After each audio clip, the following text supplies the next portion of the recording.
नमस्कार, मी वृषाली कदम. जय महाराष्ट्राच्या एन्काउंटर या खास कार्यक्रमामध्ये आपल्या सगळ्यांचं स्वागत आहे. आज एन्काउंटर मध्ये जी असामी आलेली आहे ती बहुआयामी आहे. कारण त्यांचं शिक्षण त्यांनी MBBS मध्ये केलं, MBBS झाले, MD डॉक्टर झाले. त्यानंतर त्यांनी शेती या विषयामध्ये त्यांना खास रुची आहे. वैविध्यपूर्ण शेती याचा त्यांचा एक गाढा अभ्यास आहे या सगळ्या विषयावर. आणि ते राजकारणामध्ये सक्रिय आहेत, माजी मंत्री राहिलेले आहेत आणि सध्या राज्यसभेचे खासदार आहेत. आपल्यासोबत अनिल बोंडेजी आहेत. खूप खूप स्वागत डॉक्टर अनिल बोंडेजी. धन्यवाद. आणि मला सुद्धा खूप आनंद वाटतोय. जय महाराष्ट्र चॅनलवर वृषाली सोबत एन्काउंटर होत आहे, पण एन्काउंटर नंतर मी निश्चितपणे जिवंत राहणार आणि खरोखर खूप आनंद होतोय. पण जसं मी सुरुवातच केली की बहुआयामी असं व्यक्तिमत्व आहे आणि फील्ड ज्या आहेत त्या इतक्या त्या विषयावर आपला पगाडा आहे. डॉक्टरीमध्ये आपण MD केलेलं आहे, MD मेडिसिन आहात. त्यानंतर शेतीसारख्या विषयामध्ये मला असं वाटतं संशोधन पर शेती वगैरे अशा आणि आत्तासाठी वायबल फार्मिंग या विषयावर देखील आपलं प्रचंड आपला अभ्यास आहे, आपलं ज्ञान आहे. आणि यासोबतच राजकारणातली पण वळणं तुम्हाला पूर्णतः ज्ञात आहेत. बऱ्याच वर्षापासून आपण राजकारणात आहात, इतकी वर्ष, इतकं दशकं आपण राजकारणामधले सगळे खाचखळगे तुम्हाला माहिती आहेत. आणि फार संघर्षातून आणि कष्टातून तुम्ही इथपर्यंत आलेला आहात. तेव्हा मागे वळून जेव्हा अनिल बोंडे पाहतात कधी काळी निवांत असताना, कसं वाटतं की त्या काळामध्ये सुरू झालेलं शिक्षण ते आता खासदारकीपर्यंतचा प्रवास? खूप चांगलं परिपूर्ण वाटतं. यासाठी परिपूर्ण वाटतं की एकाच फील्डला चिटकून राहिलो नाही, परंतु प्रत्येक फील्डमध्ये प्रवेश केल्यानंतर त्यामध्ये उंची गाठली. खरं. कारण खरं जर पाहिलं तर नगरपालिकेच्या प्राथमिक शाळेमधून सुरू झालेला प्रवास, गव्हर्नमेंट मेडिकल कॉलेज, त्यानंतर एक शिक्षकी पेशा म्हणजे प्राध्यापक म्हणून सुद्धा स्वीकारलं आणि एक क्लिनिशियन डॉक्टर म्हणून सुद्धा हॉस्पिटल एस्टॅब्लिश केलं मल्टी स्पेशालिटीचं. आणि मग अपघातानी म्हणा किंवा एक पॅशन म्हणून शेती करत असताना, डॉक्टरकी करत असताना राजकारणामध्ये आलो. आणि राजकारणामध्ये संघर्ष करावा लागला की शेवटी अपक्ष उभं राहावं लागलं. अपक्ष निवडून आलो. मग भारतीय जनता पक्षामध्ये आल्यानंतर एक चांगला मार्ग मला मिळाला आणि त्या मार्गाच्या माध्यमातून मी मंत्री झालो आणि आता राज्यसभेचा खासदार म्हणून आहे. परंतु हे सगळं करत असताना प्रत्येक फील्डमध्ये संपूर्णतः झोकून देता आलं आणि त्याचा आनंदसुद्धा घेता आला. आणि म्हणून तो प्रवासच आनंददायी असला पाहिजे माणसाचा, ते भाग्य मला मिळालं. त्याबद्दल खरोखर देवाचे, म्हणजे खरोखरच्या देवाचे आणि देवाभाऊचे दोघांचे आभार मानतो. बरं, ज्यावेळी तुम्ही डॉक्टर व्हायचं ठरवलं होतं किंवा घरामध्ये कशी त्यावेळीची परिस्थिती होती आणि डॉक्टरीच का हा पेशा निवडलात? माझे वडील प्राथमिक शिक्षक नगरपालिकेमध्ये होते. आई तर म्हणजे गृहकाम करणारी महिला होती, परंतु 7वा वर्ग शिकली होती आणि वडील त्या काळामध्ये 7वा वर्ग, आणि वडील प्राथमिक शिक्षक होते. परंतु वडिलांचे संस्कार एवढे चांगले होते की ते अभ्यास करून घ्यायचे आणि संपूर्णतः जे संस्कार म्हणतो आपण रामरक्षापासून ते वडील करून घ्यायचे. आणि त्याच्यामुळं आम्ही सगळे भाऊ आणि बहिणी सगळेजण चांगलं बोलणारे झालो, म्हणजे ओरेटर झालो आणि एक विशिष्ट संस्कारामधून पुढे आलो. निश्चितच मी सर्व पहिल्या वर्गापासून म्हणा शेवटपर्यंत प्रथम स्थानावर होतो. आणि त्यामुळं आताच्यासारख्या नीट वगैरे परीक्षा नव्हत्या. 12वीमध्ये मी 13वा मेरिट आल्याबरोबर माझी ॲडमिशन मेडिकल कॉलेजमध्ये कन्फर्म झाली आणि गव्हर्नमेंट मेडिकल कॉलेजमध्ये 175 रुपये वार्षिक फीवर मला ॲडमिशन मिळाली. 175 रुपये वार्षिक फीवर. आणि त्यामुळं माझं शिक्षण होऊ शकलं आणि MBBS झालो. MBBSमध्येही चांगले मार्क मिळाले म्हणून MD मेडिसिन मिळालं. म्हणजे ॲकॅडमिकली खूप चांगलं यश प्राप्त झालं. सुदैवाने माझा भाऊ आणि बहिणी त्या पण चांगल्या शिकल्या. भाऊ पण ACP म्हणून आता रिटायर झाला आणि बहिणीसुद्धा दोघी शिक्षिका आहे आणि एक त्यापैकी कॉर्पोरेटर झाली ठाण्यामध्ये. आणि दुसरीसुद्धा अतिशय संघर्ष करते राजकारणामध्ये. म्हणजे हे थोडंसं बाळकडू वडिलांकडून मिळालं असं, वडिलांकडून आणि आईकडून मिळालं हे निश्चितपणे सांगावं असं वाटतं. मग आता डॉक्टर झाल्यानंतर तुम्हाला शेतीकडे का वळावं असं वाटलं, किंवा शेती हा विषय, त्याच्यामध्ये संशोधन केलं पाहिजे, त्याच्यामध्ये हायब्रिड शेती घेतली पाहिजे, त्याच्यामध्ये शेतीमध्ये देखील वेगवेगळे एक्सपेरिमेंट्स केले पाहिजेत, प्रयोग केले पाहिजेत, असं तुम्हाला ह्याची जाणीव का झाली जेव्हा की तुम्ही MD डॉक्टर झालेले होता? नाही, MD तर 12वीचे मार्क मिळाल्यानंतर MBBS झाल्यानंतर झालो, परंतु मूळ आत्मा तर शेतीच आहे ना. कारण ज्या गावामधून आलो, साऊरमधून, त्या गावामध्ये उन्हाळ्याच्या सुट्ट्यामध्ये, दिवाळीच्या सुट्ट्यामध्ये जायचो तर शेतातच राहायचो. म्हणजे जे काही काम करायचं, म्हणजे दिवाळीच्या सुट्ट्यामध्ये हरभऱ्याची पेरणी व्हायची, चण्याची पेरणी, तर हरभऱ्याच्या शेतामध्ये राखण करण्यापासून तर उन्हाळ्यामध्ये आमच्याकडे मोट होती, मोट म्हणजे पाणी ओढणारी, त्या मोटीवर बैल हाकण्यापासून सगळे कामं केलेले. आणि त्याच्यामुळं मूळ जे आहे ते शेती कुटुंबातूनच, शेतकऱ्याच्या कुटुंबामधूनच आहे. आणि म्हणून प्रॅक्टिस करत असताना सुद्धा, म्हणजे डॉक्टरकी करत असताना सुद्धा पाहिलं की ग्रामीण भागातली परिस्थिती बदलली नाही. पगारदार लोकांना समृद्धी आली, व्यापाऱ्याला समृद्धी आली, पण शेतकऱ्याला समृद्धी आली नाही. आणि म्हणून जेव्हा शेतकऱ्यांसाठी काम करणं सुरू केलं तेव्हा त्यांचं उत्पन्न वाढलं पाहिजे, उत्पादन वाढलं पाहिजे, त्यासाठी आपल्याला काहीतरी करता आलं पाहिजे, त्या उद्देशानं काम करायला सुरुवात केली. आणि म्हणून शेतीचा जास्त अभ्यास करत गेलो अनुभवाशिवाय.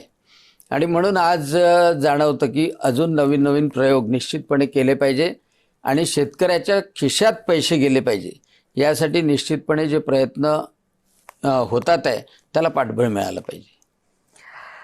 खरं आहे. आणि या सगळ्यामध्ये ज्यावेळी तुम्ही मंत्री झालात आणि फार मोठा काळ तुम्हाला नाही मिळू शकला, हे वास्तव आहे.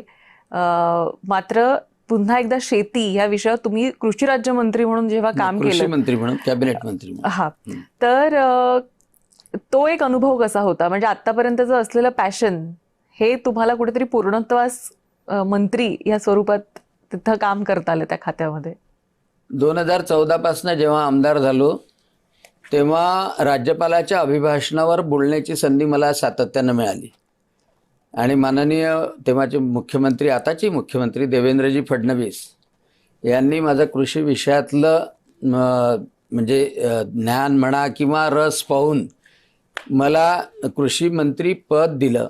शेवटच्या काळात 3 महिन्याची संधी मिळाली, परंतु त्यावेळेला अतिवृष्टीने शेतकरी बाधित झाला होता, त्यांच्यापर्यंत पोहोचणं, नुकसान भरपाई देणं आणि शेतकऱ्यांना जी ठिबक सिंचनाची सबसिडी होती, अनुदान होती, ते माझ्या काळामध्ये मी 80% आणून ठेवली.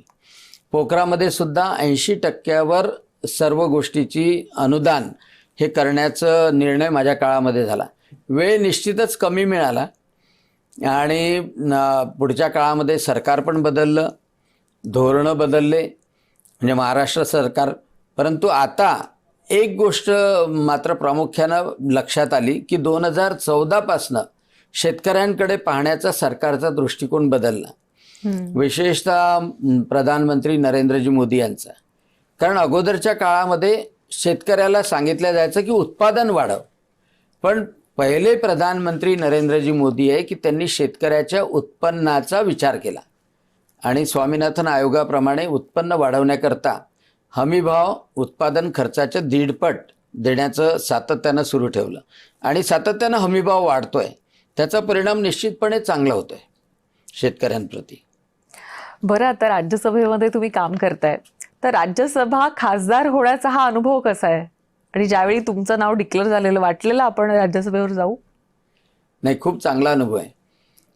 खरं म्हणजे मी खूप मनपूर्वक आभार माननीय मुख्यमंत्री देवेंद्रजी फडणवीस यांचे मानतो. त्यावेळेला आमचे प्रदेशाध्यक्ष चंद्रकांतदादा पाटील होते आणि माननीय प्रधानमंत्री नरेंद्रजी मोदी, गृहमंत्री अमितजी शहा आणि त्यावेळेसचे राष्ट्रीय अध्यक्ष JP नड्डाजी, या सगळ्यांनी माझी निवड राज्यसभेवर केली 2022ला. खरं म्हणजे तो माझ्यासाठी अनपेक्षित धक्का होता, पण एक चांगलं काम करण्याची संधी विशेषतः दिल्लीमध्ये त्या सभागृहामध्ये मला मिळाली. मी जुन्या संविधान सभागृहामध्ये पण होतो आणि आता नवीन जे बांधलेलं आहे त्या सभागृहामध्ये सुद्धा मला काम करण्याची संधी मिळाली. आणि त्यामध्ये अनेक विधेयकं ज्यामध्ये महिला आरक्षणाचं आपण विधेयक म्हणतो 2023चं ते सुद्धा माझ्या समक्ष पास झालं. आणि अनेक गोष्टी अनेक चर्चांमध्ये मला भाग घेता आला, कारण विधानसभेमध्ये काम करत होतो. विधानसभेमध्ये एक्झिक्युशन जास्त असतं, पण पॉलिसीचं निर्माण हे लोकसभेमध्ये आणि राज्यसभेमध्ये होतं. खूप वेगळं वातावरण दोन्ही या लोकशाहीच्या व्यासपीठावर राहतं. दोन्ही गोष्टीचा अनुभव घेता आला, त्याचा खरोखर मला आनंद आहे. बरं, हे सगळं होत असताना समाजातल्या अनेक विषयांना तुम्ही वाचा फोडताय, अनेक विषयांवर तुम्ही बोलताय. नुकतंच जे प्रकरण घडलेलं आहे अमरावतीचं आणि त्याच्यानंतर आपण बघतोय कोल्हापूरचं, या प्रकरणांकडे आपण कसं पाहता? खरं म्हणजे एक जागतिक मानसिकता एका समाजाची जी विशेषतः आपल्या भारतामध्ये बदलते आहे, अशी एक जिहादी मानसिकता निर्माण होते. त्यामधून काही घटना घडतात आहे. परंतु आता मुख्यमंत्री देवेंद्रजी फडणवीस गृहमंत्री असल्यामुळं पोलीस सुद्धा त्याचं कॉग्निजन्स घ्यायला लागली आहे. आता नुकतीच परतवाड्यामध्ये एक घटना घडली की एक अयान नावाचा मुलगा, त्याचा उबेर नावाचा मित्र, त्यांनी असं संगनमत करून अल्पवयीन मुलींना फसवलं. त्यांचे फोटो काढले, व्हिडिओ काढले, ते व्हायरल केले, त्यापासून उत्पन्न निर्माण केलं, पुन्हा ते मुलींना फसवण्यात वापरलं. आणि खूप मोठं असं संघटित गुन्हेगारी या माध्यमातून निर्माण झाली. हे प्रकरण जेव्हा माझ्याकडे आलं त्यावेळेला त्याला वाचा फोडण्याचं काम मला करता आलं आणि पोलिसांनी सुद्धा त्याची दखल घेतली. आता ते सर्व 8-10 जण त्या आतमध्ये आहे. परंतु हे तर मी असं म्हणेल की हिमनगाचं एक टोक आहे, कारण शोध परिपूर्ण घ्यावा लागणार आहे. कारण पूर्ण विक्टिम्स अजूनही समोर नाही आले, किंवा त्यांनी डिलीट केलेले स्नॅपचॅट किंवा व्हॉट्सॲप तेही पूर्ण आपल्यापर्यंत प्राप्त झाले नाही, पोलिसांपर्यंत पण नाही झाले. त्यासोबतच त्याच प्रकारचं प्रकरण कोल्हापूरमध्ये निघतं.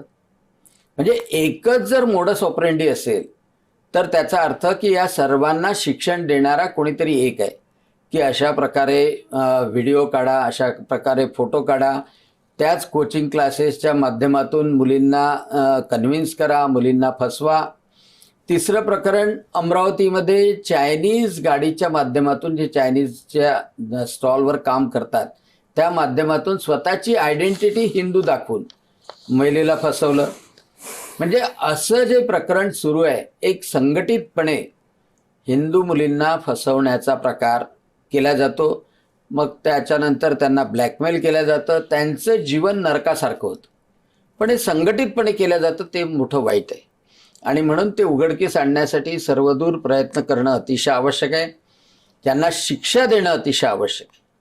आणि म्हणून मी या गोष्टीकडे खूप प्रामुख्याने लक्ष टाकले आहे. मीरा रोडमध्ये देखील जी घटना घडलेली आहे, या घटनेकडे आपण कसं पाहताय? खरं म्हणजे जिहादी मानसिकता मोठ्या प्रमाणात निर्माण झाली. म्हणजे तो शिकलेला असला तरी जिहादी होतो, अशिक्षित असला तरी जिहादी होतो. जेव्हा यांचं डेमोग्राफिकली 20% वर जातात त्यावेळेला म्हणजे कोणाला न जुमानायचं, कायद्याला सुद्धा न जुमानायचं, अशी भावना त्यांच्यामध्ये निर्माण होते. आता बा मीरा रोडला त्यांनी धर्म विचारून चाकूचा हल्ला केला. धर्म विचारून चाकूचा हल्ला केला. धर्म विचारून चाकूचा हल्ला करणं म्हणजे पहलगामसारखंच करणं आहे. आणि म्हणून अशा लोकांची मानसिकता बदलवणं शक्य नाही आहे. यांना ठेचलंच पाहिजे, ठेचल्याशिवाय उपाय नाही आहे. परतवाड्यामध्ये मुलींना फसवायचं, अल्पवयीन मुलींना फसवायचं, त्यांचे अश्लील चित्र काढायचे, व्हिडिओ काढायचे, त्याच्यापासून पैसे कमवायचे, त्यांना ब्लॅकमेल करायचं. कोल्हापूरमध्ये तेच घडलं. अकोल्यामध्ये एका मुलीला जिवंत म्हणजे अगोदर मारून तिला जाळण्यात आलं. तिला 1 वर्षाच्या अगोदर तिचा पाठलाग करून तिचं अपहरण करण्यात आलं. म्हणजे अशा सातत्यानं घटना घडतात आहे. ह्या उघडकीस येतात आहे, हे खूप चांगलं आहे. आणि मुख्यमंत्री देवेंद्रजी फडणवीस गृहमंत्री असल्यामुळं पोलीस ह्या घटना नोंदवतात आहे, त्याचा तपास होतोय आणि ते गुन्हेगार सापडतात आहे. खरं म्हणजे याला कारणीभूत जर पाहिलं तर काँग्रेसचं जे शासन होतं त्यामध्ये लांगुल चालन करण्याच्या नादामध्ये, अपीजमेंटच्या नादामध्ये एक सातत्यानं राहायचं की याच्यामुळे मुसलमान नाराज होईल का. आताही एवढे प्रकरणं घडल्यानंतर कोणतीही मुस्लिम संघटना येत नाही त्याचा निषेध करायसाठी.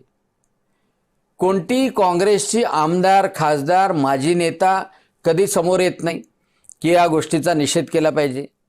कशासाठी? तर फक्त एकाच गोष्टीसाठी की मुस्लिमांना वाईट वाटेल का. म्हणजे मुस्लिमांना वाईट वाटू नये म्हणून त्यांच्याबद्दल एकही गोष्ट बोलत नाही. आणि समजा कोणी एखादा माझ्यासारखा बोलणारा असला तर हा दंगा भडकवतोय, हा मुस्लिमांच्या विरोधात बोलतो म्हणजे दंगा भडकवतो, म्हणजे सहन केलं तर तो चांगला, त्यांच्या बाजूनं बोललं, त्यांना चांगलं वाटेल असं बोललं तर तो माणूस चांगला. अशी जी मानसिकता दुर्दैवाने काँग्रेसने निर्माण करून ठेवली होती त्याच्यामधून यांना माज आलेला आहे. त्याच्यामधून ही जिहादी मानसिकता बनलेली आहे.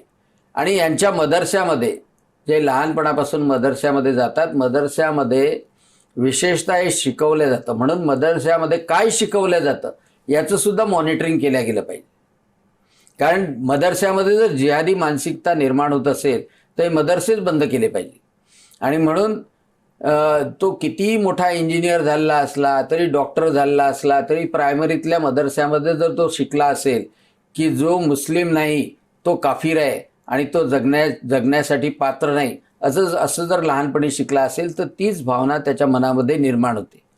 हिंदूमध्ये तसं होत नाही. आपल्यामध्ये लहानपणापासून सांगितलं जातं की कोणीही जरी असला तरी तो आपला भाऊ आहे, भूतदया सांगितले जाते. आणि त्यामुळे त्याची मानसिकता कधीही अशी जिहादी मानसिकता निर्माण होत नाही. आणि म्हणून जिहादी मानसिकता ठेचायची असेल तर ती मुळापासूनच ठेचणं आवश्यक आहे. तोपर्यंत हे प्रकार सुरू राहतात आणि याच्यावर ताकदीनं नियंत्रण देवेंद्रजी जे करतात आहे, आताही ATSला दिलेलं आहे. खरोखर ते स्वागताचं पाऊल आहे. तसं पाहायला गेलं तर जसं मी म्हटलं की अनेक विषयांवर आपण आपला अभ्यास आहे, अनेक विषयांवर आपण बोलत आहात. शेती ह्या विषयी बोलत असताना आपण आता एक नवीन प्रयोग सांगितला, तो म्हणजे हवेमध्ये शेती कशी केली जाते किंवा त्या संदर्भात नक्कीच जाणून घ्यायला आवडेल. 2 नवीन टेक्निक आले. एक म्हणजे हायड्रोपोनिक आणि दुसरं एरोपोनिक. हायड्रोपोनिकमध्ये पाण्यामध्ये मुळं असतात, पाण्यामध्ये शेती केली जाते आणि पाण्यामध्ये आपण ते खतं वगैरे टाकू शकतो. पण आता त्याच्याही वर आपण गेलो की हायड्रोही नाही, नुसतं एरोपोनिक. तर एरोपोनिकमध्ये ते मुळं असे हवेमध्ये टांगताना दिसतात आणि आपण स्प्रेइंग फक्त पानावर करायचं किंवा मुळांवर करायचं. तर विशेषतः बटाटे, रताळू, ज्या गोष्टी रूटपासून निघतात, नंतर आपली मुंगफल्ली, म्हणजे याला माती लागणारच नाही. म्हणजे माती नसलेली, कोणते जंतू नसलेली, जंतुविरहित आपल्याला असे रूट ट्यूबर मिळू शकतील. म्हणजे त्यामध्ये विशेषतः शेंगदाणे येतात, म्हणजे मुंगफल्ली, बटाटे येतात, बीट येतं आणि रताळू येतात. तर त्यामध्ये मातीचा कोणताही संसर्ग राहणार नाही. जे काही न्यूट्रिशन द्यायचं असलं ते न्यूट्रिशन आपण पानाच्या आणि मुळाच्या माध्यमातून देऊ शकतो. त्यांना वॉटर पण देऊ शकतो आणि फोटोसिंथेसिस त्या पानाच्या माध्यमातून उन्हासारखे रेज पाठवून आपण ते करू शकतो. आणि त्याच्यामुळे पुढच्या काळामध्ये जमिनीच्या शिवाय शेती करणं हे सुद्धा होणार आहे. आता मी तर खरोखर ॲडवाईज करेल प्रत्येकाला की कमीत कमी आपल्या घरापुरती तरी शेती केली पाहिजे. आणि दुसरी एक महत्वाची गोष्ट की शहरांमध्ये कसं शक्य होईल? शहरांमध्येच शक्य आहे. आपल्या टेरेसवर करू शकतात. टेरेसवर जर का सोलरचं रूप असलं तर त्याच्या खाली पण शेती आपल्याला करता येते. सोलरचं जर 7 फुटाच्या वर जर असलं तर त्याच्या खाली आपण मेथी उगवू शकतो, पालेभाजी उगवू शकतो. कारण आता जे आपण सलाद खातो, सलाद अतिशय चांगलं आहे, पण त्या पालेभाज्यावर जर युरिया जरी स्प्रे केलेला असला किंवा इन्सेक्टिसाइड स्प्रे केलेला असला, कितीही धुवून खाल्लं तरी ते ॲब्सॉर्ब झालेलं असतं आणि त्यामुळं ते प्रकृतीला हानिकारक असतं. आणि त्यामुळं आता प्रधानमंत्री नरेंद्रजी मोदीसुद्धा म्हणतात की या सगळ्या गोष्टीमध्ये ऑर्गॅनिक फार्मिंग आलं पाहिजे, जैविक शेती आली पाहिजे, किंवा कमीत कमी जे रेसिड्यू राहतील ते तरी आपण फवारणी करायला नको आणि ते आपल्या पोटामध्ये जायला नको. तर त्या पद्धतीनं पुढच्या काळामध्ये प्रत्येकाला शेतीमध्ये थोडा इंटरेस्ट घ्यावा लागेल असं मला वाटतं. आणि जे काही आपण खातो ते निश्चितपणे रेसिड्यू फ्री असलं पाहिजे. त्यामध्ये इन्सेक्टिसाइड, पेस्टिसाइड आणि इनऑर्गॅनिक केमिकल्स जे असतात, खताचं प्रमाण, कारण आता नॅनोमध्ये आलेले आहे सगळे आणि नॅनोमध्ये फवारल्यानंतर ते ॲब्सॉर्ब होतात आणि त्याचं प्रमाण जर जास्त असलं तर निश्चितपणे आपल्या प्रकृतीला हानिकारक ठरतं. म्हणजे इन अ वे तुम्ही असं म्हणताय की जर पालेभाज्या अशा पद्धतीच्या जर तुम्ही खाल्लात तर थेट किडनीवर परिणाम होतोय. नाही, ॲक्च्युली काय आहे की पालेभाज्यामध्ये जर युरिया फवारला गेला किंवा इन्सेक्टिसाइड असले तर पानामध्ये ते ॲब्सॉर्ब होतं आणि आपण सलाद खातो, मोठ्या आनंदाने खातो आणि खाल्लंही पाहिजे. सलाद रफेज म्हणून तब्येतीसाठी खूप आवश्यक आहे. पण ते जर फवारलेलं असेल तर निश्चितपणे त्याची हानी पोटाला सुद्धा होऊ शकते, आपल्या तब्येतीला होते. आणि म्हणून शक्यतोवर अशा गोष्टी ऑर्गॅनिक असल्या पाहिजे किंवा त्यावर हे फवारू नये हे सुद्धा सांगितलं गेलं पाहिजे शेतामध्ये. हा प्रयत्न करणं आवश्यक आहे. आपण परदेशांमध्ये पाहतो की तिथली माणसं जी असतात ती स्वतः शेती करतात आणि स्वतःच्या शेतातलंच पिकवलेल्या पालेभाज्या किंवा भाज्या असतील त्यांचा दैनंदिन जीवनामध्ये वापर करतात. आपल्याकडे असं दिसत नाही फार. नाही, प्रत्येकाला करणं शक्य नाही, परंतु आपल्याकडे आता जो ट्रेंड आलेला आहे किंवा माननीय प्रधानमंत्री नरेंद्रजी मोदी वारंवार त्यावर बोलतात की ऑर्गॅनिक किंवा जैविक शेती असली पाहिजे. विशेषतः गो आधारित शेती असली पाहिजे. गो आधारित शेतीमध्ये युरियासारखं म्हणजे खतं टाकल्यानंतर जे उत्पादन मिळतं ते आपल्याला मिळू शकतं. म्हणजे जीवामृत आहे, घन जीवामृत आहे आणि जे इन्सेक्टिसाइड, पेस्टिसाइड जे आपण वापरतो केमिकल, त्याऐवजी आपण ऑर्गॅनिक जैविकदृष्ट्या सुद्धा आपण ते बनवू शकतो. म्हणजे त्याला नवीन नावं आहे, आग्नेयास्त्र म्हणून वगैरे नावं आहेत शेतीमध्ये. त्या माध्यमातून आपण साधारणतः जी येणारी कीड वगैरे असते त्याचं प्रिव्हेन्शन करू शकतो. आणि म्हणून जर जैविक शेती जर आपण केली, ऑर्गॅनिक शेती केली तर शेती असली तर ते पदार्थ खाण्यासाठी जास्त चांगले असं मला वाटतं. थोडंसं टेक्निकल आहे, परंतु माननीय प्रधानमंत्री नरेंद्रजी मोदी याच्यावर जास्त भर देतात आणि आता दिवसेंदिवस त्याचं प्रमाण जास्त वाढतंय. विशेषतः मी तर असं म्हणेल फळं आणि पालेभाज्या जे आहे त्या पालेभाज्यावर फवारणीची बंदी असायला पाहिजे. म्हणजे विशेषतः फवारणी युरियाची असो, नॅनो युरियाची असो किंवा इन्सेक्टिसाइड, पेस्टिसाइडची असो, त्या दोन्ही गोष्टी शरीराला अतिशय घातक होतात. गेली अनेक वर्ष तुम्ही आमदार होतात, आता खासदार आहात. दिल्लीमध्ये रमलात का तुम्ही पण? निश्चितपणे दिल्लीमध्ये काम करायला खूप संधी आहे. बर. म्हणजे कारण अनेक समित्या असतात. मी आता शेतीविषयक समितीवर आहे आणि शेतीविषयक समितीमध्ये फिशरीपासनं गोपालन, नंतर त्याचं इकॉनॉमिक्स, ह्या सगळ्या गोष्टीची चर्चा अतिशय चांगल्या तऱ्हेने होते. त्यासोबतच मी ऑफिशियल लँग्वेजच्या समितीवर आहे. म्हणजे हिंदी भाषेचं कार्यान्वयन सर्व केंद्र सरकारच्या कार्यालयामध्ये व्हावं यासाठी आमची समिती संपूर्ण भारतभर जाते आणि त्यामुळं खूप साऱ्या गोष्टी शिकायला मिळतात. खूप साऱ्या गोष्टीमध्ये बदल घडवून आणण्याकरता आपले सजेशन पण दिल्या जाऊ शकतात. राज्यसभेमध्ये अतिशय चांगली एक संधी मिळते झिरो ओव्हरच्या माध्यमातून की 3 मिनिटामध्ये आपल्याला आपल्या लोकांना न्याय मिळवून देता येतो. स्पेशल मेन्शनमध्ये सुद्धा ती संधी मिळते.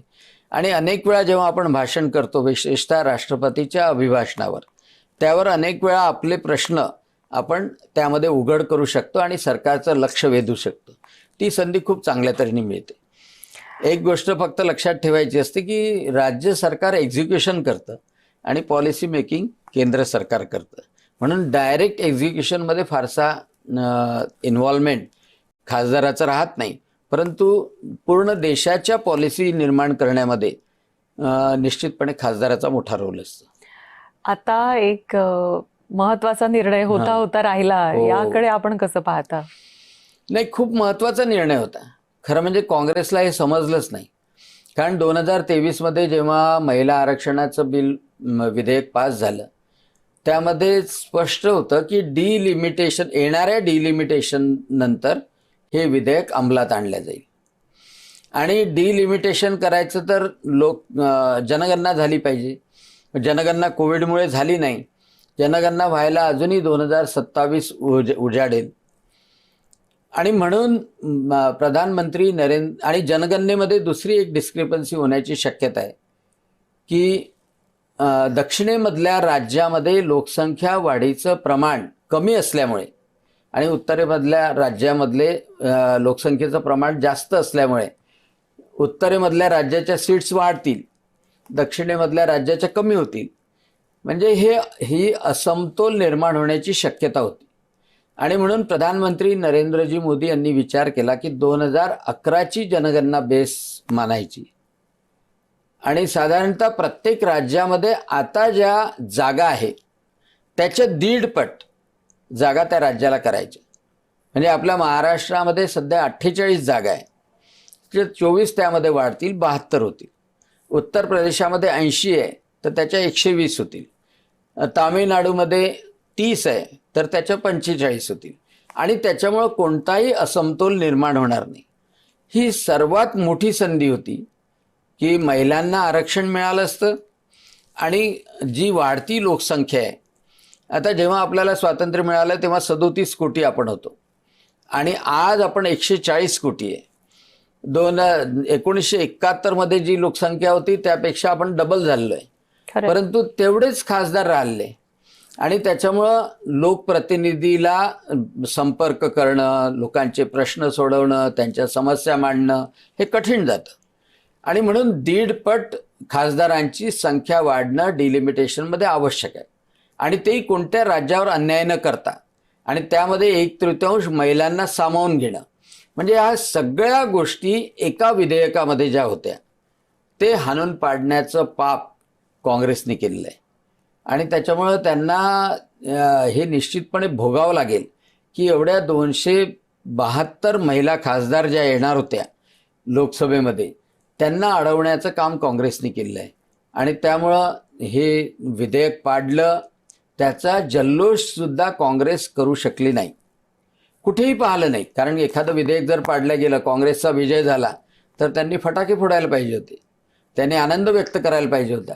परंतु ते आनंदसुद्धा व्यक्त करू शकले नाही कारण की त्यांच्या हातून महिलांच्या बाबतीत हा गुन्हा घडलेला आहे. आणि म्हणून अतिशय दुःखद आपण म्हणू शकतो ती घटना यावेळेला घडली. 2023ला विधेयक पास झालं परंतु काँग्रेसनी 2026ला ते अडवलं, एवढाच मतितार्थ आपण म्हणू शकतो. खासदार या नात्यानं पंतप्रधान नरेंद्र मोदी, अमित शहा यांच्याशी आपला संपर्क आला असेल तर कसा अनुभव होता किंवा त्यांची कार्यप्रणाली काय आहे जरा जवळून पाहता आलं असेल तर तो अनुभव कसा होता? प्रधानमंत्री नरेंद्रजी मोदी यांनी महाराष्ट्रातल्या खासदारांना 3 वेळा आतापर्यंत बोलवलं. म्हणजे मी जेव्हा होतो 4 वेळा. 1 वेळा महाराष्ट्र सदनमध्ये, 2 वेळा त्यांच्या कार्यालयामध्ये बैठक झाली. एक प्रकर्षानं गोष्ट जाणवली की बैठक सुरू झाल्यानंतर ते प्रत्येकाला बोलण्याची संधी देतात आणि पूर्ण वेळ अतिशय शांततेने ऐकतात. म्हणजे ज्याला आपण आर्ट ऑफ लिसनिंग म्हणतो की पूर्ण वेळ प्रत्येकाचं शांततेने ऐकायचं, कुठेच डिस्टर्ब करायचं नाही. आणि मग प्रत्येकाला संधी दिल्यानंतर मग ते त्यांचं विवेचन,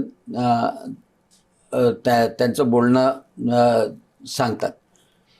कारण की बरेच वेळा काय होतं की दुसऱ्याचं बोलणं कापण्याची प्रक्रिया बरेच जण करतात. परंतु मोदीजींमध्ये मी पाहिलं की ते पूर्ण पेशंटली आणि लक्ष देऊन ऐकतात.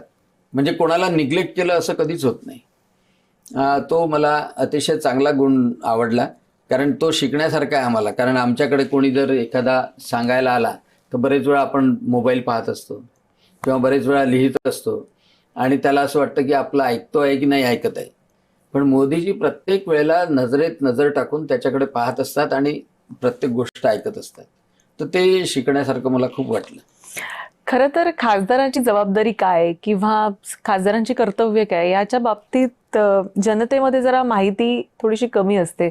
तर जरा त्याबद्दल देखील आम्हाला उलगडून सांगाल का? कारण आज नाही, मी तेच सांगितलं की आपलं जे फेडरल स्ट्रक्चर आहे, संघराज्य आहे, त्या संघराज्यामध्ये लोकांशी निगडीत असलेले जास्त विषय, शिक्षण, आरोग्य आणि ग्रामपंचायत किंवा पंचायत राज आणि कृषी, हे सगळे विषय राज्य सरकारच्या अखत्यारीत येतात. त्याला मार्गदर्शक तत्व केंद्र सरकार देतं आणि त्यामुळं कार्यान्वयन हे राज्याच्या माध्यमातून होतं.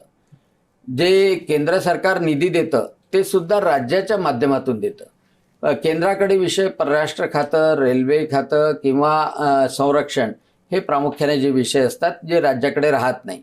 आणि त्यामुळं खासदाराला आपल्या परिसरामध्ये केंद्राच्या कोणत्या योजना लागू करता येतील, त्याचप्रमाणे आपण देशाच्या सर्वांगीण विकासासाठी कोणते कोणते इनपुट देऊ शकू, कोणता अंतर्भाव करू शकू, यावर जास्त काम करणं अतिशय आवश्यक आहे. आमदाराचा रोल थोडासा अलग असतो की प्रत्येक गोष्टीचं कार्यान्वयन कसं होतं की नाही त्या बाबतीत पाहणं हा आमदाराचा रोल असतो. त्यामुळे थोडासा डिफरन्स आहे त्यामध्ये. परंतु खासदाराचंही काम अतिशय महत्त्वाचं असतं देशाच्या दृष्टीने आणि त्यामध्ये प्रत्येक गोष्टीत रस घेतला तर त्याला आनंद सुद्धा चांगला मिळतो. संसदेची लायब्ररी फार प्रचलित आहे, तर तुम्ही गेलेलात का आणि काय अनुभव होता आणि किती पुस्तकं वाचलीत आतापर्यंत किंवा घेतली? सर्वात मोठी लायब्ररी आहे. एवढं मोठं तर वाचणं कठीण आहे, परंतु रेफरन्सेससाठी अतिशय चांगल्या तऱ्हेने जाता येतं. विशेषतः जेव्हा बिलावर चर्चा असते, म्हणजे विधेयकावर चर्चा असते, त्यावेळेला आता एक सायन्स अँड टेक्नॉलॉजीच्या संदर्भात मागच्या काळात बिल आलं होतं, रेअर मिनरलच्या संदर्भात बिल आलं होतं. तर त्या बिलामध्ये फार त्रोटक माहिती दिलेली होती. आणि तिथे लायब्ररीमध्ये गेल्यानंतर आतापर्यंत लायब्ररीन जे होते ते महाराष्ट्रीयन माणूस आहे, हजारे म्हणून होते, आपल्या नागपूरचेच आहेत. तर तेही अतिशय कोऑपरेटिव्ह. त्यांना रेफरन्सेस मागितले तर ते फटाफट रेफरन्सेस कॉम्प्युटरवर काढून देत होते आणि तेवढं जरी वाचलं तरी आपल्याला बोलता येत होतं. आणि त्यामुळं लायब्ररीमध्ये जाणाऱ्यांची संख्या अतिशय कमी आहे, हे दुर्दैवाने सांगावं असं वाटतं. परंतु गेलं तर अनेक गोष्टीचं भांडार तिथे आहे. विशेषतः अभ्यासक जे असतात त्यांच्यासाठी मोठी संधी आहे. मुख्यमंत्री देवेंद्र फडणवीस यांच्यासोबत अनेक वर्ष आपण काम केलेलं आहे, त्यांच्या कार्यप्रणालीबद्दल काय सांगाल?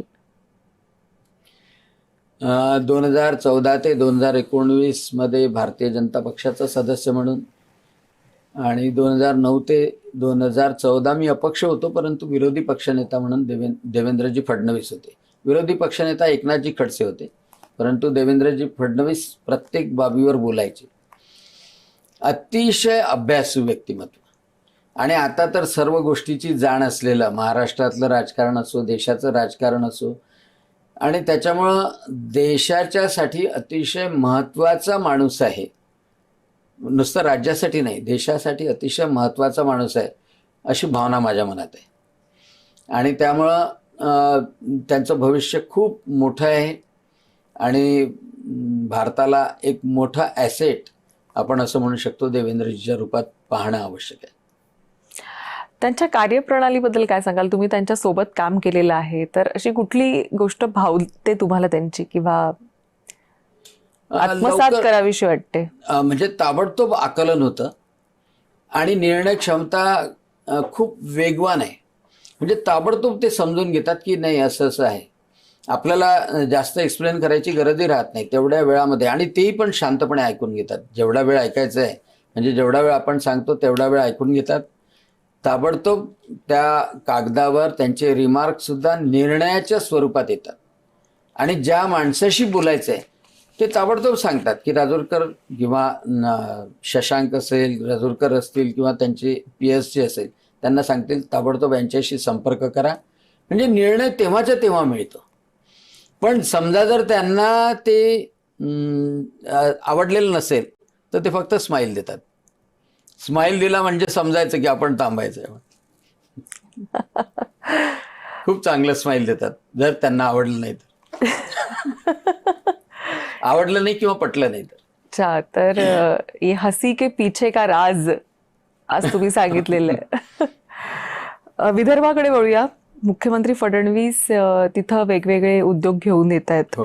गुंतवणूक आणतायत. मात्र या सगळ्यामध्ये अनेक तरुण आणि तरुणी ज्या आहेत त्या मुंबई पुण्याला आत्तापर्यंत जात होते. तुम्हाला असं वाटतं का हे मायग्रेशन कमी होईल आणि तिथेच त्यांना म्हणजे विदर्भातच त्यांना जॉब ऑपॉर्च्युनिटीज इतक्या होतील की ते पुन्हा एकदा जे सोडून गेलेले आहेत ते स्थिरावतील असं वाटतं का तुम्हाला? मायग्रेशन कमी व्हायला पाहिजे, परंतु आताची परिस्थिती अशी आहे की पुण्यामध्ये खूप जास्त विदर्भ वसलेला आहे. म्हणजे अमरावतीचे तर ग्रामीण भागामधले मुलगा IT झाला की तो पुण्यामध्ये जातो. इवन ITI झाला, म्हणजे नुसतं IT नाही, ITI झाला तरी तो पुण्यामध्ये जातो. ITI झाला तरी पुण्यामध्ये जातो, कारण त्याला तेवढ्या मोठ्या प्रमाणात जॉब मिळत नाही. आता देवेंद्रजींच्या प्रयत्नानंतर PM मित्रा टेक्सटाईल पार्क अमरावतीमध्ये होत आहे. आम्ही आता विनंती केली आहे की STPI आणि CDACचं एक्सटेन्शन सेंटरसुद्धा अमरावतीला व्हावं, सॉफ्टवेअर पार्क व्हावा. नागपूरमध्ये सुद्धा म्हणजे मोठ्या प्रमाणात जे इन्फ्रास्ट्रक्चर डेव्हलपमेंट झालेलं आहे, म्हणजे मेट्रो आली, विमानतळ चांगल्या तऱ्हेने आहे.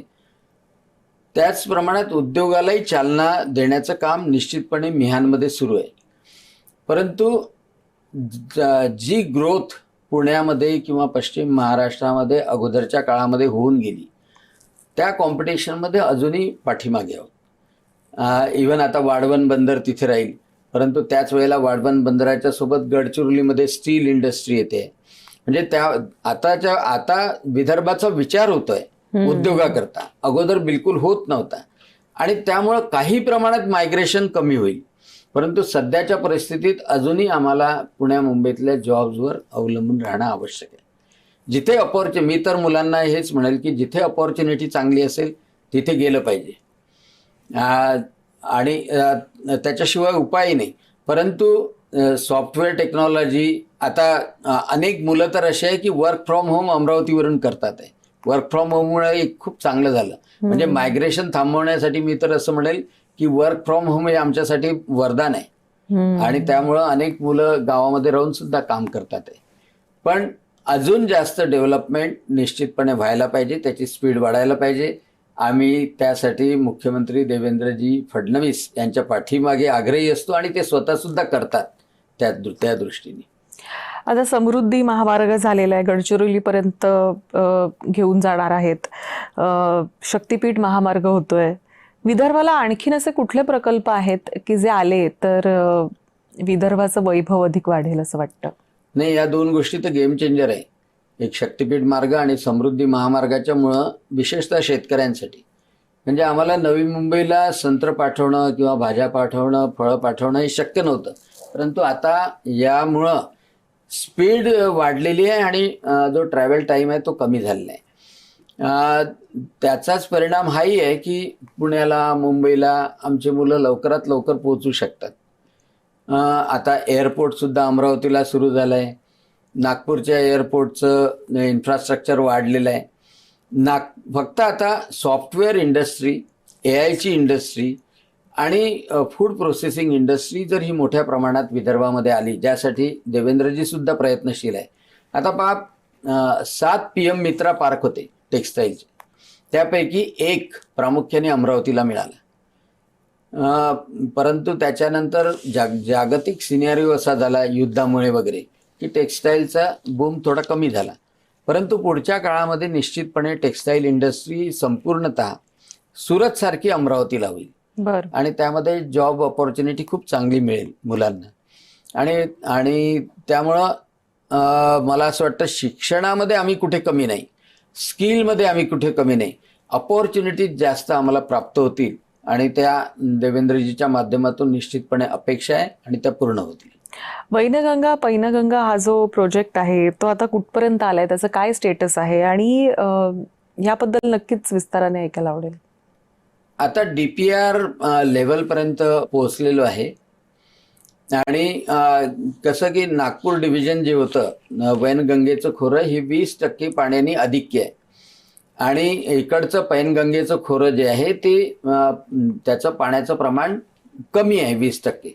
आणि जेव्हा मान्सूनमध्ये हे वाढलेलं पाणी हे अमरावती डिव्हिजनमध्ये येईल आणि विविध ठिकाणी पाण्याचं क्षेत्र साठवलं जाईल आणि साठवल्या गेल्यानंतर मान्सून नंतरच्या काळामध्ये निश्चितपणे त्याचं डिस्ट्रीब्युशन उपसाच्या पद्धतीने केलं जाईल. याच्यामध्ये 2 लाख हेक्टरपेक्षा जास्त जमीन सिंचनाखाली येणार आहे. आणि खरं सांग का, शेतकऱ्याला सर्वात महत्त्वाची गोष्ट असते की शेतीला पाणी. खरं. आणि शेतीला पाणी जर मिळालं तर सोनं पिकवतो शेतकरी. म्हणजे 2 पिकं तर अतिशय चांगल्या तऱ्हेने घेतो. 1.5 ते 2 पट उत्पन्न वाढतं. म्हणजे आता कोरडवाहू शेतीमध्ये जर कापूस 10 क्विंटल येत असेल तर साधारणतः 22 क्विंटल ॲव्हरेज हा ओलिताच्या शेतीमध्ये येतो. आणि त्याच्यामुळं विदर्भ का पाठीमागे पडला, कारण कोल्हापूरचं सिंचनाची क्षमता 130% होती, म्हणजे दोन्ही वेळेसचं सिंचन धरून. आणि विदर्भाची सिंचन क्षमता आम्ही 8% सुद्धा पार केली नव्हती. आणि म्हणून शेतकऱ्यांच्या आत्महत्या मोठ्या प्रमाणात होत होत्या. पण आता सिंचन क्षमता वाढवण्याचं काम निश्चितपणे याच्या अगोदर पूर्ण झालेले प्रकल्प आणि या वैनगंगा पैनगंगेच्या माध्यमातून जे प्रकल्प पूर्ण होतील त्या माध्यमातून सिंचन क्षमता वाढेल आणि त्याच्यामुळे शेतकऱ्याचं उत्पन्नही वाढेल. उत्पन्न वाढलं की समृद्धी आपोआपच येते आणि जॉब ऑपॉर्च्युनिटी सुद्धा निर्माण होतात. आणि म्हणून हा गेम चेंजर राहील, पूर्ण चित्र बदलवेल. राजकारण्यांना छंदही असतात. तुम्हाला कसले छंद आहेत? काय म्हणजे पुस्तक वाचायला आवडतं, गाणी ऐकायला आवडतात, पिक्चर बघायला आवडतो? पुस्तक वाचायला आवडतं आणि दुसरी गोष्ट म्हणजे व्यायाम करायला आवडतं. बरं. व्यायाम मी नियमितपणे करतो आणि पायी चालण्याचा व्यायाम हा माझा आवडीचा आहे. फिरायला पण भरपूर आवडतं. पुस्तक वाचन तर माझं भरपूर असतं. शेवटचं किंवा आवडतं पुस्तक वाचण्यामध्ये आलेलं? युगंधर आता अच्छा. वाचतोच, अतिशय चांगली. आणि बाहेर कुठे फिरायला आवडतं? म्हणजे सगळीकडे भटकंती करायला कुठे आवडते? नाही, भटकंती म्हणजे चिखलदरा, आमच्याकडे चिखलदरा आणि मेळघाटचं क्षेत्र असं आहे की त्या ठिकाणी तुम्ही गेले आणि पायी फिरत राहिले जंगलामध्ये किंवा जंगलाच्या परिसरामध्ये तर सगळ्यात चांगलं वाटतं. म्हणजे तिथे कोणती रेंज येत नाही, मोबाईल नाही. जे आवाज येतात ते फक्त पक्ष्याचे आवाज येतात, झाडाचे आवाज येतात, पालापाचोळ्याचे आवाज येतात आणि खूप शांत वाटतं. आणि दुसरं शेतामध्ये बसलं तर खूप चिंता राहत नाही. आम्ही कोरोनाच्या काळामध्ये सगळ्यात जास्त आनंद कोरोनाच्या काळामध्ये शेतामध्ये बसून घेतला. कारण तिथेच स्वयंपाक करायचो, तिथल्याच भाज्या जमा करायचो, तिथेच घोळणा म्हणतात, घोळणा म्हणजे ज्याला आपण सलाद म्हणतो ना. अच्छा. तर वेगवेगळ्या प्रकारच्या भाज्या खुडून त्याच्यामध्ये तळलेली मिरची वगैरे टाकून तो घोळणा तो पण आम्ही करायचो. तर कोरोनाच्या काळामध्ये पूर्ण वेळ शेतामध्ये गेला. तर शेत आणि जंगल हे दोन्ही आवडीचे. म्हणजे मुंबईमध्ये राहिल्यापेक्षा निश्चितपणे चांगलं वाटतं. आणि तुमची ही आवड ओळखूनच पक्षानं तुम्हाला अगदी जंगलामधलं काम शेतामधली कामं दिली आणि आता अर्थात राज्यसभा दिलेली आहे. त्यामुळे दिल्लीचं एक वातावरण. पण असं म्हणतात की महाराष्ट्रातली माणसं नाही रुळत दिल्लीमध्ये. तुमच्या बाबतीत किती ते सहजगत्या शक्य झालं तुम्हाला, किंवा ठरवलेलं की आता रुळायचंच दिल्लीमध्ये? नाही, असं नाही. जी जबाबदारी आलेली आहे त्याच्यामध्ये जर आनंद मानला आणि त्याच्यामध्ये एक्सेल करण्याचा प्रयत्न केला, त्याच्यामध्ये जेवढं काही चांगलं करता येईल, जेवढं काही डिवोट करता येईल. राज्यसभेमध्ये जाणं ही एक अपूर्व संधी आहे आणि त्यामुळे त्या सभागृहात बसता आलं पाहिजे. पूर्ण वेळपर्यंत मी बसतो, पूर्ण वेळ बसतो, म्हणजे सुरू झाल्यापासून शेवटपर्यंत. आणि त्यामध्ये कारण पूर्ण वेळ बसलं की तुम्हाला चान्स मिळतोच. जेव्हा कोणी बोलायला तयार नसतं तेव्हा आम्ही बोलायला तयार असतो. आमची तयारीच असते प्रत्येक याच्यावर. आणि त्यामुळे आमचे व्हीप जे आहे लक्ष्मीकांत बाजपेयी म्हणून आहे, जर कोणी बोलायला तयार नसलं तर ते विचारतात की आप बोलना चाहते क्या. आपण तर तयारच आहे आणि त्याच्यामुळे बोलण्याची संधी मिळते. कारण ही संधी वारंवार थोडी येणार असते. त्याच्यामुळे जी संधी आहे त्याचं सोनं करण्याचा प्रयत्न निश्चितपणे पूर्ण केला पाहिजे. आणि म्हणून दिल्लीमध्ये रमलो नाही, दिल्ली आवडत नाही असं म्हणायला काही वाव नाही. कारण आपल्या देशाची राजधानी आहे, ती तर आपल्याला आवडलीच पाहिजे. बरं, राणा दाम्पत्य देखील तितकं सक्रिय असतं या सगळ्या या सगळ्या प्रकरणाकडे आपण कसं बघाल? यावेळी नवनीत राणाही येऊ शकलेल्या नाहीयेत संसदेमध्ये. नाही, त्या आहेत ना, भारतीय जनता पक्षामध्ये भारतीय जनता पक्षाच्या नेत्या सुद्धा आहेत. आणि मला असं वाटतं की कुठे ना कुठेतरी प्रत्येकाला संधी मिळते, काम करण्याची संधी मिळेल कुठे ना कुठेतरी, है ना. असं थोडी प्रत्येकाला वाट पाहावी लागते, योग्य वेळ प्रत्येकाची येत असते. तर आणि त्यामुळं पेशन्स, मला असं वाटतं राजकारणामध्ये आणि आयुष्यामध्ये, विशेषतः भारतीय जनता पक्षामध्ये पेशन्सला खूप महत्त्व आहे. म्हणजे मी तर पाहिलं की अनेक जण बिलकुल पेशंटली काम करतात. या भारतीय जनता पक्षामध्ये हे वैशिष्ट्य आहे, खूप लोक काम करतात आणि मन लावून काम करतात. म्हणजे त्यांच्या आयुष्यामध्ये काय घडणार आहे हे त्यांनाही माहीत नसतं, परंतु घडतं. कुठे ना कुठे त्याची दखल घेतली जाते, हे मला निश्चितपणे जाणवलं. म्हणून मी त्यांच्या बाबतीत बोलत नाही, परंतु प्रत्येकाच्याच बाबतीत सांगतो की थोडं श्रद्धा सबुरी या पक्षावर ठेवली तर निकाल चांगले येतात. आणि बरीच वर्ष पक्षामध्ये व्यतीत केल्यानंतरचे तुमचे उद्गार आहेत, त्यामुळे अनेक पावसाळे आपण पक्षातले पाहिलेले आहेत. नाही, निश्चितपणे. पण भारतीय जनता पक्षामध्ये एक गोष्ट आहे की चांगल्या वाईट गोष्टीची दखल घेतल्या जाते असं जाणवतं. म्हणजे चांगली गोष्ट असेल आणि वाईटही गोष्ट असेल, त्या दोन्ही गोष्टीची दखल घेतात. एक्सप्रेस नाही करत, कधी कधी ते बोलून दाखवत नाही, परंतु जाणवतं की कोणी ना कोणीतरी दखल घेणार आहे, नोंद ठेवल्या जाते. Somebody is watching. हा, समबडी इज वॉचिंग. ते पण परफॉर्मन्स सतत दाखवावा लागतो, हे देखील तितकंच खरं आहे. हा, मला असं वाटतं काम करत गेलं, काम जर आपण कामात असलो, आपल्या पुढे जर कोणता प्रश्न आला तर तो त्याच्याकडे पाठ फिरवण्यापेक्षा जर तो सोडवण्याचा प्रयत्न केला तर आपोआपच परफॉर्मन्स वाढतं. आणि म्हणजे माझं तरी प्रिन्सिपल, म्हणजे मी तरी एक गोष्ट मनात ठेवली आहे की जर एखादी संधी मला दिली असेल, आमदार म्हणून संधी दिली, मंत्री म्हणून संधी दिली, तर पूर्ण वेळ त्याच्यामध्ये द्यायचं. आज मला खासदार म्हणून एवढी मोठी संधी दिली तर पूर्ण वेळ त्यामध्ये मी देईन. जरा कमिटी मीटिंग असेल तर पूर्ण वेळ कमिटीच्या मीटिंग मी अटेंड करेल, आणि त्याच्यामधून मला आनंदही मिळतो आणि खूप शिकायला मिळतं. कारण एक एक नवीन गोष्ट माहिती व्हायला लागते. आता आमची जी ॲग्रिकल्चर कमिटी आहे त्यामध्ये फिशरी, प्रॉन्समध्ये भारत किती पुढे गेला, म्हणजे आपण किती एक्सपोर्ट करू शकतोय. नरेंद्रजी मोदी यांनी व्हिजन किती मोठं ठेवलं. आणि आता पहा की नुसतं शेतकऱ्यांनाच नाही तर मच्छीमारांना सुद्धा PM किसान सन्मान निधीचे पैसे मिळतात, त्यांना सुद्धा कर्ज मिळतं. ह्या सगळ्या गोष्टी जेव्हा आपल्याला माहीत होतं तर आपण सगळ्यांपर्यंत ते पोहोचू सुद्धा शकतो. खरंय. ह्या सगळ्यामध्ये घरच्यांना किती वेळ देता? माझी पत्नी म्हणजे मेडिकल कॉलेजपासूनच सोबत आहे, कारण आमचं लव्ह मॅरेज होतं. बरं. म्हणजे अरेंज नव्हतं. तर तेव्हापासनं हाऊस जॉबपासून ती माझ्यासोबत आहे. ती शक्यतोवर दिल्लीमध्ये असो, अमरावतीमध्ये असो, ती सोबतच असते. आणि मुलगा आणि मुलगी ते सध्या US मध्ये आहे, ते त्यांचं शिक्षण आणि नोकरी वगैरे करतात. तर त्याच्यामुळं आम्ही दोघंच जण आहे, आणि त्याच्यामुळे भरपूर वेळ असतो आम्हाला एकमेकासाठी, दोघांसाठी. म्हणजे जेवढा वेळ असतो तो भरपूर पुरेसा होतो. नक्कीच. तर खरं तर जाणून घेण्यासारख्या अनेक गोष्टी आहेत, कारण तुमचं स्पेशलायझेशन हे वेगवेगळ्या क्षेत्रांमध्ये आहे आणि वेगवेगळ्या क्षेत्रांमध्ये आपण आपलं योगदान दिलेलं आहे. मग ते डॉक्टरीच्या माध्यमातून असेल, विदर्भामध्ये आपलं योगदान आहे, शेती या विषयामधून देखील विदर्भामध्ये आपण योगदान दिलेलं आहे. आणि केवळ विदर्भापुरतेच नाही तर मंत्री झाल्यानंतर संबंध महाराष्ट्रभर शेतीचे काय वेगवेगळे प्रयोग करता येतील, नाविन्यपूर्ण शेती कशी करता येईल आणि शेती प्रत्येकानं स्वतःसाठी तरी कशी करावी, हा एक नवीन तुम्ही संदेश लोकांना दिलेला आहे. मी तर असं म्हणेल, शाळेतल्या मुलाला शिकवलं पाहिजे शेती करणं.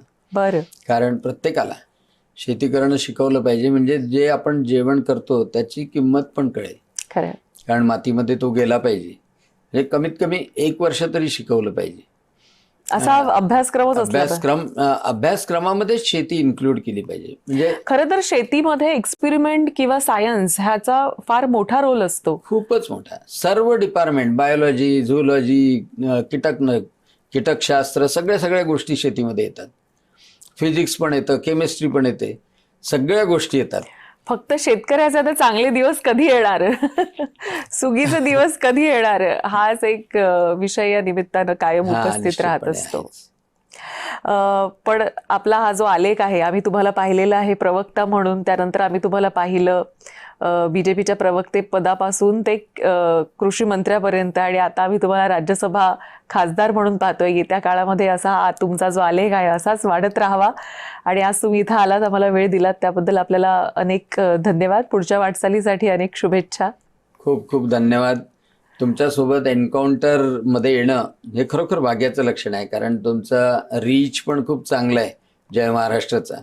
आणि वृषालीचं एन्काउंटर म्हणून सगळ्यांच्या जिभेवर आहे, सगळ्यांच्या मनामध्ये आहे. तुमचं पण अभिनंदन, आणि तुमचं पण एन्काउंटर असंच लोकांनी जास्त पाहावं ही सुद्धा धन्यवाद, सदिच्छा. खूप खूप धन्यवाद. आज एन्काउंटरमध्ये तुम्ही इथे आलात आणि अनेक विषयांना खरं तर तुम्ही वाचा कायमच फोडता, ते तुमचा देह स्वभाव आहे, आणि त्यामुळे अनेकांना न्याय देण्याचाही प्रयत्न तुमच्या माध्यमातून होत असतो. आज तुम्ही आलात, वेळ दिलात, त्याबद्दल धन्यवाद.